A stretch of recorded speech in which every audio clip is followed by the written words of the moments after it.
What's up, family? Gerald the Bossman here. You're tuned into the Bossman Show on AM 1010, AM 1430, 1055 The King.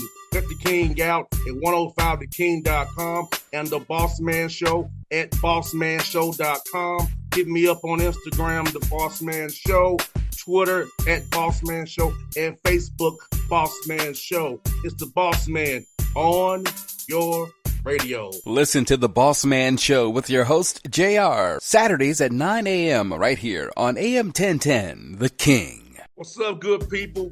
BetOnline is your number one source for all your betting needs. The latest odds, lines, and matchup reports for baseball, boxing, golf, and more.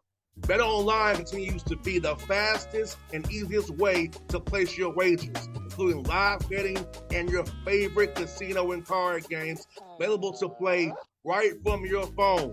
Head to the website or use your mobile device to sign up today and get in on the action. Remember to use your promo code BELIEVE, B-L-E-A-V, for your 50% welcome bonus on your first deposit. BetOnline, where the game starts. BS3 Network, changing the way you watch TV. Yes, BS3 Network, changing the way you watch TV, covering content and hot topics from A to Z, sports, music, society and culture, movie reviews, you name it, we have it. Check it out on bs3network.com or check us out on Roku, BS3 TV on Roku, as well as check out your favorite podcast on all podcast platforms or Spreaker.com/BS3 Network. You are now tuned to BS3 Network.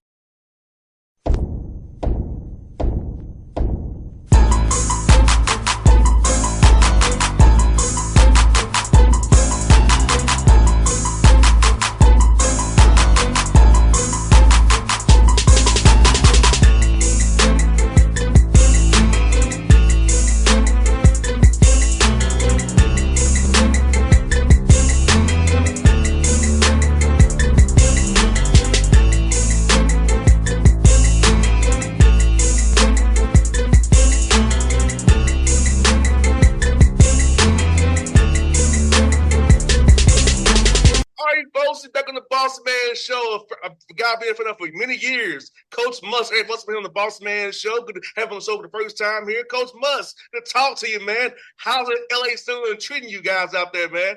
Yeah, well, appreciate you having me on. We're loving Los Angeles. It's been a great adjustment. This is the third time I've actually lived in LA. I coached the Lakers G League team and worked for the LA Clippers. So one of very few people that work for the Clippers organization, Lakers organization, now USC and California's, what we consider home. I obviously, coaching the Warriors and Kings and then going to school at the University of San Diego, kind of have the whole California, every major metropolitan city in the state, it seems like I've worked at.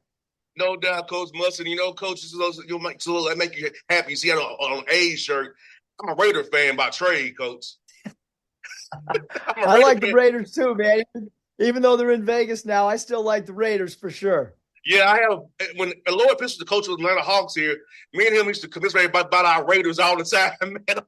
I would just, every week is something different with our Raiders, man. Well, at least they got the best logo and great colors. So you can never take that away from the Raiders. Yeah, there, right. Coach, let's ask you, Coach Muss. USC, I'm sure to come out of California, man. I've been in Arkansas for many years, doing well there, man. So, what about opportunity with the Trojans? If really stood out to you and Miss Sargent, your beautiful wife, about want to come back out to LA, man? Yeah, no, we, I think first of all, Arkansas is a great basketball job. It's one of the premier men's basketball jobs in the country. So we left a great job to come to USC. USC's brand is so powerful nationally. And I think anytime you make a job change, it's always got to be a family decision. My two sons went to the University of San Diego, so this is home for them. They grew up in the Bay Area, Northern California. So this is, feels like home to my two sons. And then obviously my wife, Danielle, worked for NFL Network. and NFL Network is located here in LA. So she's got a ton of friends working in the industry. So for that, it made a lot of sense, and we're really, really happy. We're living in Manhattan Beach, and it's a great place to live. And obviously our university is in a really unique location. We're right in the heart of downtown Los Angeles, an unbelievable campus, great academics here at USC. So just a cool place to work. Hey, Coach Muss, been in LA, knowing so many NBA guys live out there who come work out the Galen Center. So talk about that piece of it, having those guys mentor your young men, get them the tips to get to the league, the next level, so they can be better for you on the court, having guys with that stature around them all the time, showing them how to work, how to prepare, how to eat, how to be disciplined as a player. Yeah, no, it's been really good for our program. We've tried to open our doors anytime an NBA player asks if they could come work out here. We want them to. So that means that we have to switch some things around, weight room wise or, shooting times to try to accommodate the NBA players. We've even had teams in here, Dallas, when they played the Clippers in the playoffs, they used our facility, and the Trailblazers have been in here in the summer. So I think it's good. Our guys, can watch guys shoot, and there's just so many benefits from a program to have NBA people around our program. And so we feel fortunate, not only just because of the market that we're in, but also the fact that, there's some NBA guys that have really enjoyed, coming here because of the fact that we try to accommodate them every way possible. No doubt, Coach Muss, and also Coach Muss, for your young men. For you being the first year head coach out there, how's it been building this roster to this new whole NIL and portal kind of speed dating with guys now, knowing they really love the game, but they really want some money? And so how's that process been trying to figure out a guy who want to play for you and USC right now? Yeah, it's challenging for all coaches in any sport right now collegiately because of what you just mentioned. There's just so many factors going in. For us, it was about players that would fit in academically at USC because of the academic standards here, not only to get into school, but then players that academically can survive once they're on campus and thrive. So that's one piece of it. And then we tried to really create in our roster management pieces that fit not only off the floor, but then on the floor. So we've got a lot of guys that are 6'6", 6'7", that can play multiple positions. We thought that was really, really important in year one for us to have guys that could play not just one position, but could play 2 or 3 different positions to allow us to play some positionless basketball. But we do have some holes on our roster as well. We don't really have traditional point guards, so to speak. We don't really have traditional centers or 5 men. So we're going to have to play unique style at times based on where we are at the 1 spot and the 5 spot. No doubt, Coach Musselman. As the game has evolved, like you said, come on, positions basketball, switching 1 through 5, 1 through 4, dropping to 5, kind of doing some things with hard heads getting stunned. So at least having guys with lift of their arms, you can kind of make up some of the graph with having guys of like heights. Kind of remind me about what Mike D'Antoni did, or with the Hawks of Mike Woodson a little bit when he had Joe Johnson and Mark Williams and those guys, Al Horford out there with Mike Bibby. They all the same size, but it's switch out everybody, Yeah, and like for us, it's going to be really important. We're going to play Desmond Claude at the point guard position, and he's 6'5.5", and so he's got to be a great rebounding point guard for us to maybe make up for some interior defensive rebounding. So our small forward is going to have to really rebound the ball. I know that having spent time with Hubie Brown, he talked all the time about his time with the Hawks and how Dominique Wilkins was such a great defensive rebounder at the small forward spot. And then when Coach Hubie Brown went to the Knicks, Bernard King was a great defensive rebounder. So for us, we're going to need our 1s, 2s, and 3s to really help on the defensive backboards this year. And Coach Buzz, quick story about that. I used to go down to Morehouse College where the Hawks used to practice at and see Coach Brown running practice at Morehouse. So I remember those good old days here in Atlanta, man. I grew up in Vine City, so I walked down there. Coach Brown and my dad were good friends. So I walked down to Morehouse and go watch practice. Had me kind of a quasi ball boy. Get all dollars in as a young kid, Coach Buzz. I know one thing. One of my favorite players I've ever coached played at Morehouse, a guy by the name of Larry Lewis, who actually went to Los Angeles High here in L.A., and he was a great small forward, and he played for a couple of our teams and was a switchable player at 6'7". And he played that right there in Atlanta and enjoyed his time there. No doubt, Coach Mustard. Coach Mustard, for you, man, building a program, let's talk about that piece of it, Coach Mustard. Like, what are you looking for in the young man's character, his integrity, and his heart on off the court? What's your program pillars that you want to have a young man since interviewed globally and internationally and wants to come to USC and play for you? You're a great personality and work for you, man. So what are you looking for in the young man, Coach Must? Yeah, I mean, I think there's a lot of things. I think, number one, does a player want to be coached? That becomes super, super important. Does a player, understand his game, or is he delusional? I think that becomes super, super important. It's really important that a player wants to play for USC and is not necessarily making decisions based on outside, influences. And so that becomes super important. And then, does a player want to play for a staff that has a lot of NBA experience? Because obviously there's my background of being a two-time NBA coach and being an assistant coach with many NBA teams, but then also our assistant coaches, Quincy Pondexter played in the NBA. Will Conroy played in the NBA, and Will also worked for the Timberwolves front office. So those things become super, super important as well. Does a player fit with what we want guys to aspire to once they're done playing collegiate basketball? No doubt, because I remember Coupon, who's in Memphis, so I would cover those games out there. The fans from Coach Hollins, those guys, they was good. The gritty ground was going good back in the day. So I remember those years going to the FedEx Forum and the outside of playoffs and covering them, man. So I remember Coupon very well, Coach Bus. Yeah, Q and Will, the good thing is they can get out and still guard people. And there's not many coaching staffs in America that have assistants that can guard people. And are just recently done with their playing career. And I think from a relatability standpoint, it's really, really helped our staff.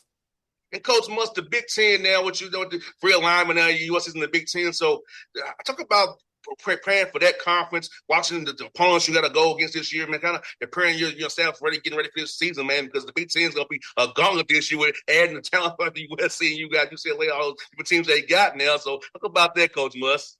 Well, there's so much when you think about the Big Ten. Obviously, we're new to the league, so tendencies in late game or tendencies late shot clock or tendencies after timeouts, those three areas in particular, we're going to have to really study before we get into league play. We're going to have to study what teams do on their special team situations, meaning what does a team do after free throw attempts, both offensively and defensively? Do teams do anything special off the jump ball? At the start of the second half, is there any tendencies certain teams come out with?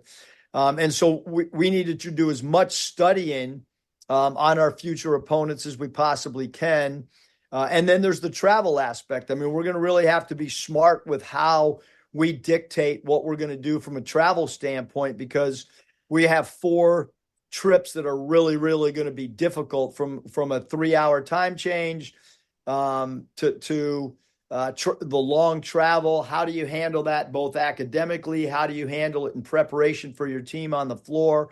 All those things become really, really important. And then when you look at the Big Ten and you look at how hard it is for road teams to win in our home environments or home venues, like Rutgers, you look at their home record the last couple of years, it's absolutely phenomenal. So some real challenges going into some of these places, but challenges that we've been talking to our team about trying to prepare. We take a different team every day in the Big Ten, and we try to break down their star player and his tendencies, and we try to break down what scheme they try to get you offensively and defensively. And that's been some of the preparation that we'll really look to dive into in late September and October. And Coach Buster, some of the workouts was a little bit of kind of putting in team stuff and a little bit of individual workouts. When you come in new as new head coach, you got on the roster, haven't played for you before like that. So you want to kind of get some stuff in there, say no simple concepts with what you expect. So how was that kind of balance between putting in new stuff versus letting them develop themselves this summer? Yeah, well, I think everything always starts with player development. You want your players to get better, whether they're playing in your system or someone else's system, because obviously for a lot of guys, especially the grad transfers, they're going to be playing in a different system in 8 months. It might be somewhere in Europe. It might be somewhere in the NBA. It might be somewhere in the G League.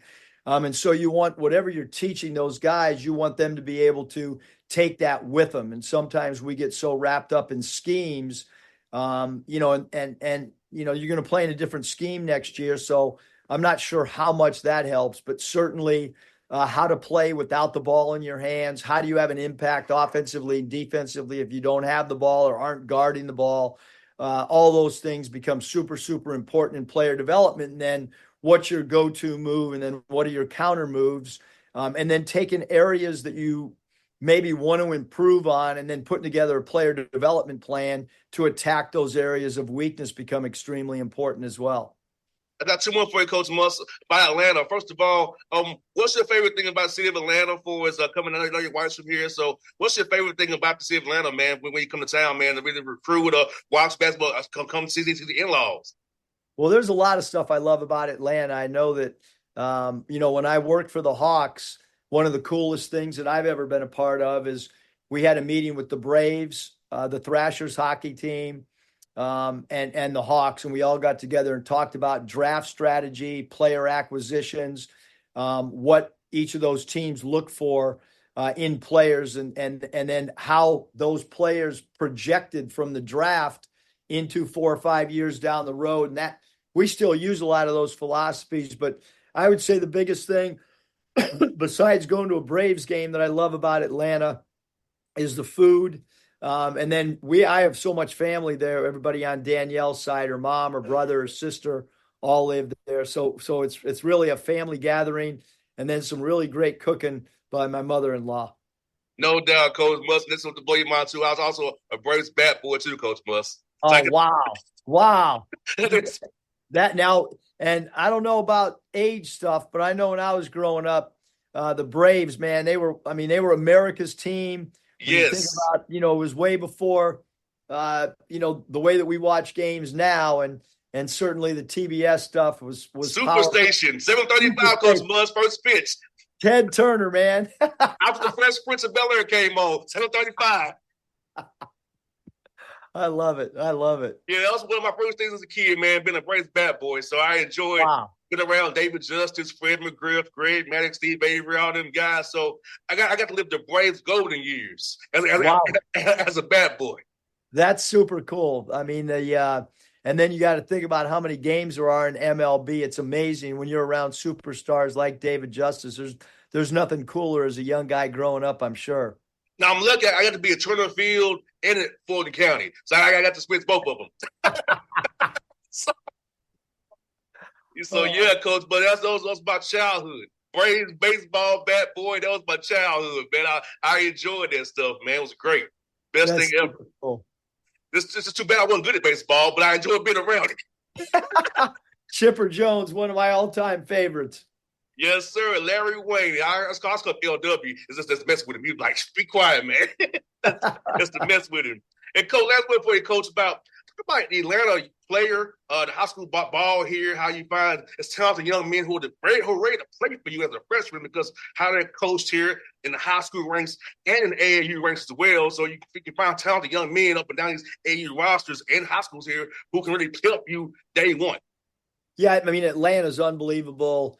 Recruiting market. I know we had a player that a couple years ago at Arkansas that was a transfer from Jacksonville by the name of J.D. Note. He was super talented. He turned himself into a third-team All-American player. And he's a guy that just, was a guy that kept getting better. The coaching in Atlanta, you mentioned both AAU and high school, phenomenal coaching in that area. And it's certainly a place that we want to try to continue to recruit. I mentioned J.D. Note. Trey Wade was also a player from Atlanta that was a transfer to Arkansas from Wichita State that had a great year with us at Arkansas. So we've had some guys from Atlanta that have really played well and been character fits for us. And the one thing with both those two guys that I just mentioned, they came in ready physically, and they came in ready from a competitive spirit. and mindset. No doubt, Coach Muss. I'll tell you what, Coach Muss, it's good to have you on the show, man. I know you was a heck of a guy with the Hawks and the Hawks, man. So I wish you all the best luck and success, Coach Muss. We hope to do this again in March when you're going to the big dance with a great seed, man. Well, we hope that's true, too, and appreciate you having me on. It's been awesome to join you. Anytime, Coach. Appreciate you, brother. Here we go. Fight on. BS3 Network. Changing the way you watch TV. Yes, BS3 Network, changing the way you watch TV, covering content and hot topics from A to Z. Sports, music, society and culture, movie reviews. You name it, we have it. Check it out on bs3network.com or check us out on Roku, BS3 TV on Roku, as well as check out your favorite podcasts on all podcast platforms or Spreaker.com/BS3 Network. You are now tuned to BS3 Network. What's up, good people? Bet Online is your number one source for all your betting needs. The latest odds, lines, and matchup reports for baseball, boxing, golf, and more. Bet Online continues to be the fastest and easiest way to place your wagers, including live betting and your favorite casino and card games available to play right from your phone. Head to the website or use your mobile device to sign up today and get in on the action. Remember to use your promo code BELIEVE, BLEAV, for your 50% welcome bonus on your first deposit. Bet Online, where the game starts. What's up, family? Jared the Bossman here. You're tuned into the Bossman Show on AM 1010, AM 1430, 1055 The King. Check The King out at 105theking.com and the Bossman Show at bossmanshow.com. Hit me up on Instagram, The Bossman Show, Twitter at Bossman Show, and Facebook, Bossman Show. It's the Bossman on your radio. Listen to the Bossman Show with your host, JR, Saturdays at 9 a.m. right here on AM 1010, The King.